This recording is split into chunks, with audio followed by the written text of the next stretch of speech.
Hello and welcome to this tutorial. I'll be showing you my different cake pans.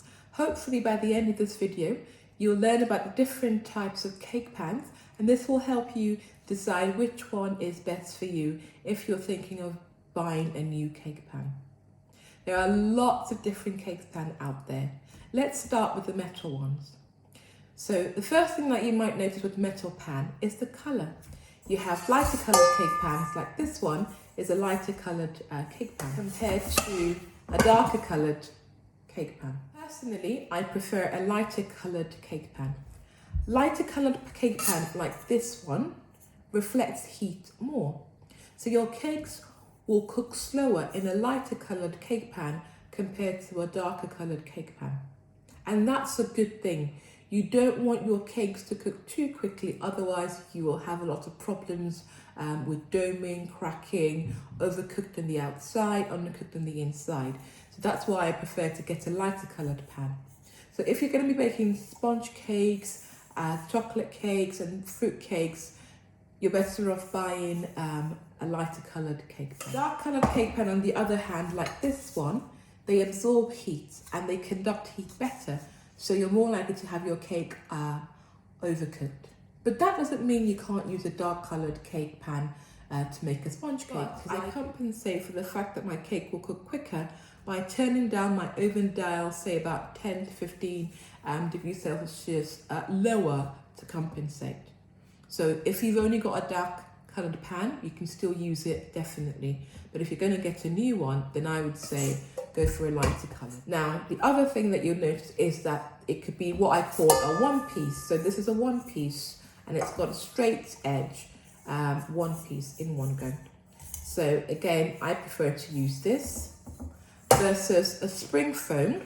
This is a spring foam and it's in two pieces. It's called a spring foam because it's got a clip that you can open. So if you open that, you can see it's in two pieces. You've got the base and then you've got the edges. And when you're setting it up, you've got to line it up, clip the clip here, and then voila, that's your spring foam. You can also see that it's a non-stick. This one isn't non-stick. This one is. The reason why I don't really like using a spring foam is that you've got to really line it up properly, otherwise you might get leaks. Technically it's non-stick, so your cake shouldn't stick, but I have problems, so I end up having to line it anyway. A spring foam is good for cakes that you're not able to turn upside down. So I will use this for if I'm making a cheesecake. This works very nice, or softer moussey type cakes, or an ice cream cake. This works quite well because you can't turn them upside down, so the spring foam bit comes in handy because you just allow your cake to cool completely, open it up, and your cake will be, resting on here nicely.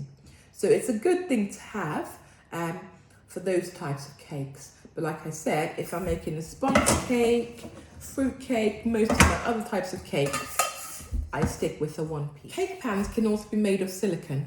I don't have a silicone cake pan.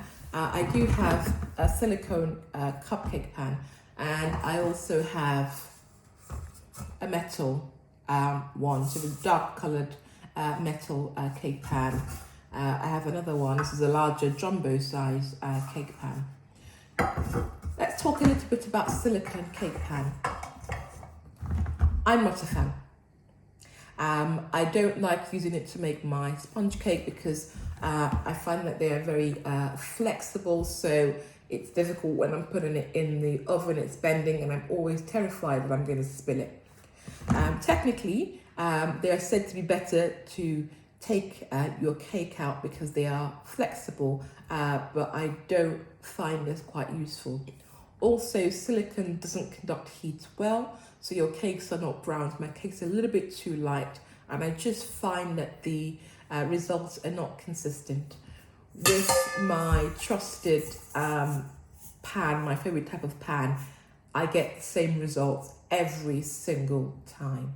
I line my cakes the same way If you want to know how I line my cakes, click the link just coming up at the top of your screen. I line my cakes exactly the same way, and I know that I'm going to get the same results every single time. This is not the case with silicone. For cupcakes, not so much of a problem because I will use a cake liner, so that's, not a problem. Again, like with the spring foam, a silicone cake pan is good for, softer cakes that you don't want to churn upside down. So that's very good because they're very flexible and you can easily get it out. Silicone is also good if you're making, elaborate structural cakes where you really want to peel the cake out. So it's not a bad thing to have, but I'm not a fan. Other types of cake pans, you can get some ceramic pans, not so much for cake, but for other sort of type of baked goods, and there are also glass pans as well. But I wouldn't recommend those for making cake because again, the way they conduct heat is quite different and you might not get the results. So that's all my cake pans in a nutshell. So in summary, silicone is not a bad idea to have. It's good for cupcakes and softer cakes, mousses, ice cream cakes, flan cakes, cheesecakes, brownies, that sort of thing, but not so much for cakes. So it's not a must-have, but if you do have one, then there are ways to use it. You can have a spring foam tin, which, as we said, has its pros and cons, or you can have a one-piece tin, light-coloured or dark-coloured. Those are the choices. So there's no cake pan that is the best cake pan. It all depends on your personal preference. So now that you understand the differences between the different cake pans, hopefully you can make the choice that's right for you. Thank you for watching this tutorial. Don't forget to give me a like if you found this tutorial useful, and please subscribe to the channel so that when I put up new videos, then you'll be the first to know. And stick with me, I will get you baking in no time. Thank you and see you next time.